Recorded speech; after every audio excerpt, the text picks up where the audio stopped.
मनस गोचरम आत्मानमखिलाधारम आश्रय अभीष्ट सिद्धये अर्थतोप्यद्वयानन्दानतीतद्वैत भान्तः।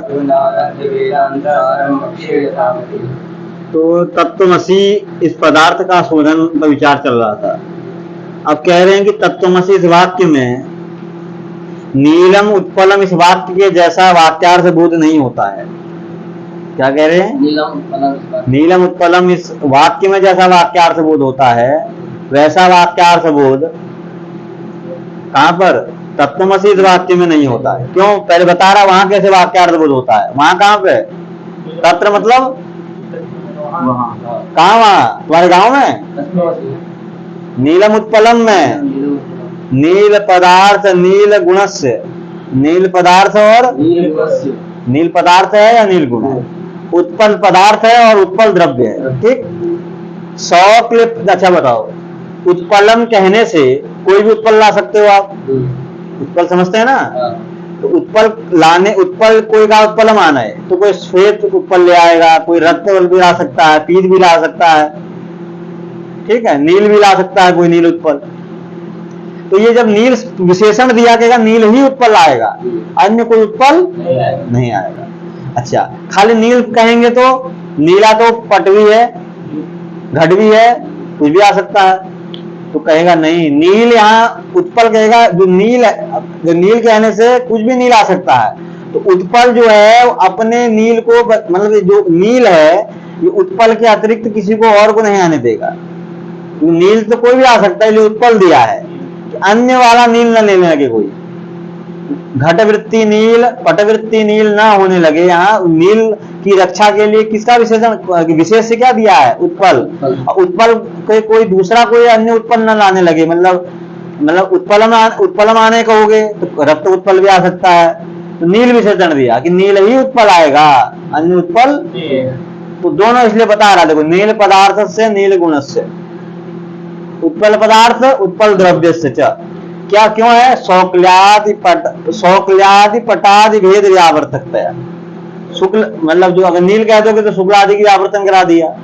उत्पल में किसकी व्यावृत्ति कराई? पटादि की।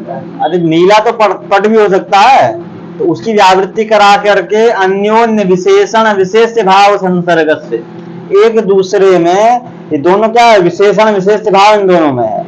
अन्य तरस्य तद विशिष्टस्य तदैक्यस्य वा वाक्यार्थत्वांगीकारे, वो दोनों एक दूसरे से, दोनों में अभेद है, अथवा नील विशिष्ट उत्पल है अथवा उत्पल विशिष्ट नील है। तो क्योंकि विशेषण विशेष भाव में वैपरीत्य हो जाता है। तो शौक्ल्यादि पटादि लिखा है ना? शौक्ल पटादि भेद व्यावर्तकतया अन्योन्य विशेषण विशेष भाव संसर्गस्य अन्यतर विशिष्टस्य अन्यतरस्य तदैक्यस्य वा, अथवा वो दोनों एक दूसरे के विशेषण है, विशेषण विशेष भाव है, अथवा दोनों में एकता है, दोनों अभेद है। जो नील है वही उत्पल है और जो उत्पल है वही नील है। तो वहां बताओ, जो नील है और जो उत्पल है, और जो उत्पल है वो नील है, ऐसा कहने में कोई विरोध है? दिख रहा सामने जो नीला है वही कमल है, जो कमल है वही। तो इसमें कोई प्रमाणांतर विरोध है कि प्रमाणांतर विरोध का अभाव है? तो कोई प्रत्यक्षादित्य विरोध नहीं है। दिख रहा है, साफ प्रत्यक्ष है यहाँ पर कि नील ही उत्पल है, ठीक है। तो प्रमाणांतर विरोधाभावात वो नीलम उत्पलम इस वाक्य से कैसा विशेषण विशेष भावावगाही शब्द बोध हो जाता है, ठीक। यहां पर ऐसा नहीं होगा, कह रहा है। यहां मतलब अच्छा, नीलम उत्पल मतलब शब्द बोध करा दिए अभी हम, तत्त्वमसि में नहीं हो पाएगा। कैसे? तत्पद का वाच्य क्या है? परोक्षत्व विशिष्ट चैतन्य। त्वम पद का वाच्य क्या है? अब इन दोनों के में यदि अन्योन्य भेद व्यावर्तकतया, जैसे वो एक दूसरे के व्यावर्तन करा रहे थे नील और उत्पल, वैसे ही यहाँ पर भी अन्योन्य भेद के व्यावर्तक होने से और विशेषण विशेष भाव संसर्गस्य अन्यतर विशिष्टस्य तदैक्यस्य वा, जैसे नील ने उत्पल अपने विशेष से उत्पल की रक्षा की, उत्पल ने अपने विशेषण नील की रक्षा की, वैसे ही तत् और त्वम परस्पर एक दूसरे के भेद के व्यावर्तक हैं। तो यहाँ पर यदि वैसा साबित बोध करोगे जैसे नीलम उत्पलम में किए थे, तो यहाँ पर प्रमाणांतर विरोध बैठा है, प्रत्यक्ष विरोध बैठा है कि तुम वहां नहीं हो, तत्त्वमसि नहीं हो सकते। तत् मतलब वह, तुम मतलब तुम, असी मतलब हो, तुम वही हो, दिख तुम वही हो, तुम ब्रह्म हो। प्रत्यक्ष विरोध है। घूम रहे हो यहाँ सोनापुरा में, कहाँ ब्रह्म हो जाओगे? क्योंकि प्रत्यक्ष दिख रहा है घूमते हुए, प्रत्यक्ष दिख रहा है घूमते हुए, दिख रहा है कि नहीं? प्रत्यक्ष के साथ विरोध है कि तुम ब्रह्म नहीं हो। तो साबित बोध जैसा नील जो था वो उत्पल था, उत्पल ही नील था, लौकिक वाक्य में घट रहा है, लेकिन तत्वमसि में ये वैसा वाक्यार्थ बोध नहीं हो सकता। तो कैसा साबित बोध करना है? तो बताएगा अखंड साबित बोध यहाँ होना है। क्या साबित बोध होना है? अखंड साबित बोध। वैसा विशेषण विशेष भावावगाही उपस्थिति जनकत्व रूप जो साबित बोध है, वो साबित बोध यहाँ पर नहीं होगा। क्यों? जैसे नील और उत्पल परस्पर क्या है? विशेषण विशेष भाव होने से विशेषण ने विशेष के अन्य जो द्रव्य आदि है उनकी व्यावृत्ति की, वो द्रव्य ने अन्य जो गुण आदि हैं उनकी व्यावृत्ति की। उसी प्रकार तत्वमसि में नील और उत्पल, तत्वमसि में यदि विशेषण विशेष भाव आप बनाएंगे उस प्रकार का, तो विरोध बैठा है, प्रत्यक्ष विरोध। वहां प्रत्यक्ष है, साफ प्रत्यक्ष से दिख रहा है कि नील उत्पल है, या तत् और त्वम में साक्षात विरोध है। परोक्षत्व विशिष्ट, एक परोक्ष है एक अपरोक्ष है, एक सामने है एक है ही नहीं, परोक्ष है एक अपरोक्ष है। इसलिए कैसे होगा? तो इसलिए पंचदशी का एक श्लोक लिख रहे हैं। पंचदशी विद्यारण्य स्वामी जी का ग्रंथ है पंचदशी। हाँ, तो वही तो क्या होगा? संसर्गो वा विशिष्टो वा वाक्यार्थो नात्र सम्मतः अखंडैक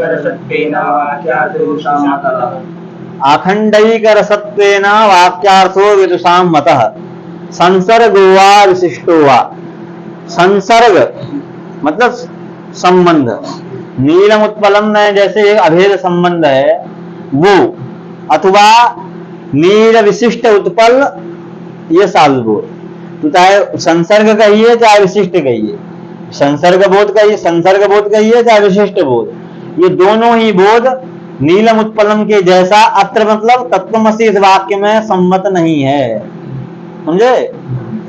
संसर्ग विशिष्ट साबित बोध, संसर्ग प्रकारक बोध और विशिष्ट प्रकारक बोध जो नीलम उत्पलम इत्यादि लौकिक वाक्यों में प्रसिद्ध है, वैसा साबित बोध यहाँ पर नहीं होना है।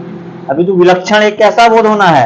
अखंड एक रसत्वेन, अखंड एक रस गम्य, जो नित्य शुद्ध बुद्ध मुक्त सत्य स्वभाव चिदानंद स्वरूप से एकात्मता का बोधक एक अखंड साबित बोध है। वैसा वाक्यार्थ यहाँ तत्व, क्योंकि जैसे तत्वमसि का साक्षात्कार हुआ वो क्या हो गया? वो जीवन मुक्त हो जाएगा। क्या हो जाएगा? जीवन मुक्त मतलब आएगा लक्षण जीवन मुक्त का, मरेगा नहीं वो, लेकिन उसको क्या हो गया? वो सारे उसके जो बंधन थे, अज्ञान था, अज्ञान की व्यावृत्ति हो गई, जो आवरण था वो आवरण का क्या हो गया? भंग हो गया। कब? जैसे उसको अखंड साबित बोध होगा, अखंड बोध होते ही। अब बता रहा है कि यहाँ कैसे अखंड बोध होगा। ठीक है,